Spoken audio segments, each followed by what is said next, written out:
Olá, galera! Voltei agora para falar do sistema reprodutor masculino, tá? Então, a gente falou do feminino, falamos do nosso conteúdo programático, o que que a gente vai trazer durante esse semestre, e agora a gente vai falar do sistema reprodutor masculino. O sistema reprodutor masculino ele também se divide com órgãos internos e órgãos externos, né? É importante falar que os órgãos externos, assim como no feminino, são aqueles que a gente consegue observar, né? Então, com relação aos órgãos externos, a gente tem o pênis e a bolsa escrotal ou escroto, tá? E com relação aos órgãos internos, são aqueles que estão localizados, né? São estruturas que estão localizadas nesses locais. Então, a gente vai falar dos testículos, do epidídimo, dos ductos, né? Do ducto deferente, da vesícula seminal e da próstata, tá? Então, vamos lá. O que são os testículos? Eu vou deixar um vídeo para vocês de um youtuber que eu gosto muito, e ele fez até um esquema, ele fala, né, do sistema reprodutor masculino é muito mais simples que o sistema reprodutor feminino. Ele pode ser simplificado com uma estrutura de um cano. Então, ele fez um esquema, ele pegou uma mangueira e fez uma estrutura completa do sistema reprodutor masculino, com uma mangueira de chuveirinho, de chuveiro, né? Para mostrar para vocês que é um sistema reprodutor mais simples, né? Apesar da uretra do homem ser mais longa do que a uretra da mulher, e a gente tem algumas diferenças bastante importantes, né? A gente vê que a mulher não tem mistura, ela não mistura no sistema reprodutor feminino, não há uma comunicação entre o sistema reprodutor e o sistema urinário, né? Apesar de estar próximo, a gente vê lá o clitóris, depois logo em seguida a uretra e a vagina, né? Mas são orifícios com saídas diferentes, e saídas e entradas, né? Como a gente fala. O homem não. O homem, a gente vai perceber que a saída do espermatozoide, do líquido seminal que nós vamos falar, se dá pela uretra, onde se dá a saída da urina. Então, vocês vão ver que é um sistema, apesar de mais simples, ele há essa grande diferença, porque há essa comunicação, há essa interligação do sistema urinário com o sistema reprodutor, tá? É importante frisar essa grande diferença desses sistemas, tá? E por isso vocês vão perceber que o sistema reprodutor masculino vai precisar de líquidos que possam fazer com que haja neutralização de algumas substâncias para que haja o processo de fecundação e a liberação dos espermatozoides, tá? Então a gente vai falar um pouquinho disso, né? Então, o que são os testículos? Os testículos, o homem, assim como os ovários, se a gente fosse fazer uma analogia, o homem possui dois testículos, né? Eles ficam localizados aqui na bolsa escrotal, né? Eles são localizados na parte exterior, né? É muito comum uma criança, né? O testículo, ele precisa de uma temperatura de 34, 35 graus para que haja a produção dos espermatozoides, porque aí é onde são, né? Dentro do testículo, os espermatozoides são produzidos e armazenados, né? Então, é aí que o espermatozoide vai ganhar, além de produção e maturação, ele vai ganhar o seu rabinho para que ele possa nadar, né? E para isso é importante que haja uma temperatura controlada. Então, se o homem está com febre ou se está muito calor, a gente vai perceber que os testículos eles tendem de baixar, né? Porque eles tendem a manter uma temperatura mais baixa nos dias muito quentes. E o contrário também é verdadeiro. E quando está muito frio, para manter a temperatura adequada e para manter a produção dos espermatozoides, a bolsa escrotal sobe, né? Então o testículo sobe, tá? E aí a bolsa escrotal acaba ficando mais enrugada. Até o Rogério Gozzi tem um desenho, ele fez um esquema bem legal e eu vou deixar aqui para vocês assistirem depois, tá bom? Então, eles estão localizados na cavidade abdominal. Algumas crianças podem nascer com um testículo na cavidade, né? Porque eles descem, né? Depois de um tempo. Se não descer, a criança tem que fazer uma cirurgia, né? É a orquié, que é a retirada do testículo da parede abdominal e colocação na bolsa escrotal. Essa cirurgia às vezes tem que ser feita rapidamente para que a criança não fique estéril, para que a temperatura não lese a produção de todos os espermatozoides. Diferente da mulher, o homem produz espermatozoides durante a vida inteira. A mulher, ela nasce uma quantidade de óvulos e esses óvulos, depois de um tempo, durante o período do climatério, eles cessam a produção. O homem não. O homem não nasce com um número limitado de espermatozoides e vai produzir espermatozoides durante sua vida inteira reprodutiva, tá? Os testículos, eles têm duas funções. A função reprodutora, que é produzir espermatozoides, e ele tem uma função endócrina, ele tem células dentro dos testículos, são chamadas células de Langerhans. Essas células são responsáveis pela produção de hormônio. Então, assim como os ovários, os testículos também têm a sua função endócrina, que é a função de produzir testosterona, que dá as características masculinas, produção de pelo, engrossamento da voz. A gente vai falar sobre isso na puberdade do menino, tá bom? Então, é bastante importante falar sobre isso, tá? Logo após os testículos, a gente vai ter aqui um órgão importante, vamos falar dele agora, que são os epidídimos, né? Então, os epidídimos, então aqui são as produções, os septos, e aqui é o epidídimo, que fica, como se fosse uma vírgula, né, localizada bem em conjunto com o testículo. Qual é a função dos epidídimos? É amadurecer os espermatozoides e formar os flagelos. Eles são produzidos no testículo, porém são maturados e armazenados aqui dentro do epidídimo, tá? Eles produzem e armazenam durante uns 15 dias, tá? Logo depois do epidídimo, a gente vai ter um canal importante e por isso que se fala que é tão simples, que é o canal deferente, tá?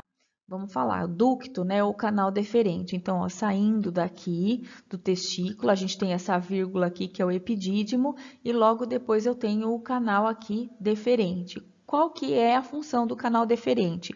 É conduzir os espermatozoides até as vesículas seminais, onde eles vão ficar armazenados.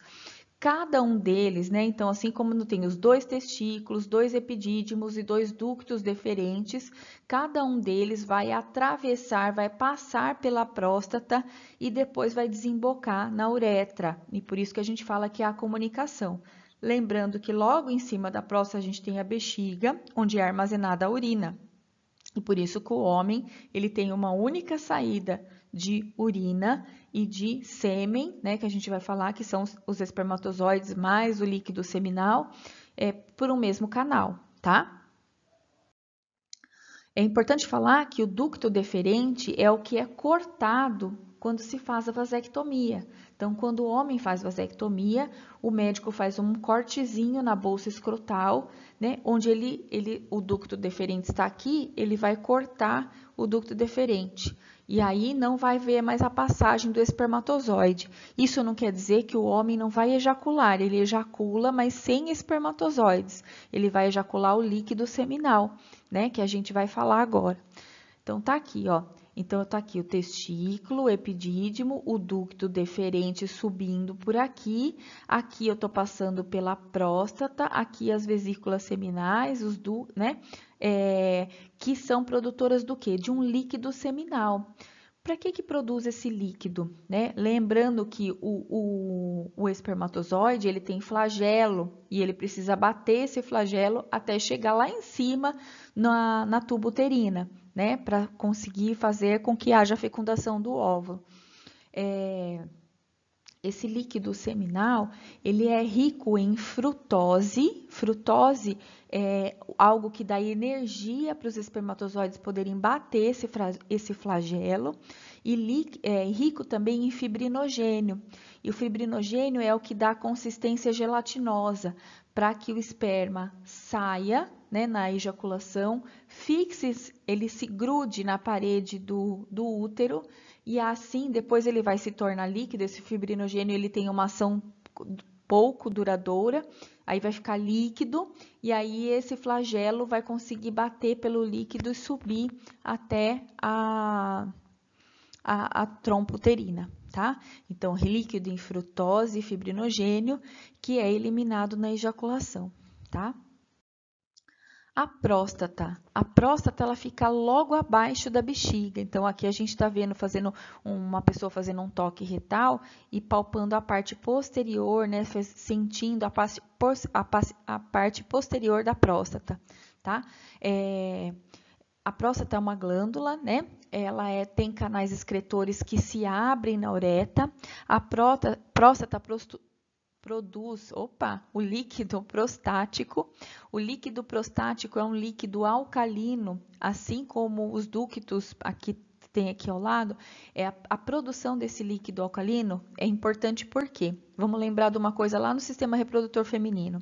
A vagina não tem um pH ácido, né? Então, se ela tem um pH ácido, ela mataria os espermatozoides. A produção desse líquido alcalino alcaliniza a vagina e toda a sua mucosa, fazendo com que os espermatozoides tenham uma vida prolongada, né? E possam caminhar por mais tempo dentro, né, do sistema reprodutor, tá? Então, na ejaculação, são eliminados o sêmen, e o sêmen, que é o nome que se dá com a junção do espermatozoide, do líquido da vesícula seminal e o líquido da próstata, né, que tem uma função de alcalinizar o pH tão ácido vaginal, ok? E aí a gente vai falar do pênis, né? O pênis, ele tem a função ejetora, ele é o órgão copulador, né? É formado por dois tipos de tecidos, os corpos cavernosos e os corpos esponjosos, né?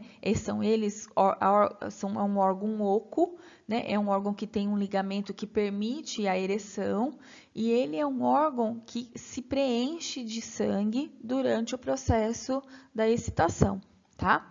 Envolve, então ele é, por ser esponjoso, ele é que protege a uretra masculina, tá? Então tá aqui um desenho, um corte, né, do corpo do pênis. A gente vê aqui, ó, a uretra sendo protegida pelos corpos cavernosos e o corpo esponjoso que protege a uretra, tá? Né? Cheio de líquido, muito vascularizado. Então, a bolsa escrotal são elas que armazenam os testículos e que fazem a manutenção da temperatura, importante para que não haja a morte dos espermatozoides, né? Como aquilo que eu falei anteriormente. Então, tá aqui mais um desenho para a gente olhar. Eu vou deixar o vídeo do Rogério, que está bem, né?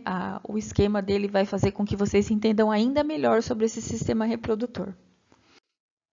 Vamos falar de uma curiosidade. Por que razão não se mistura urina com esperma? Né?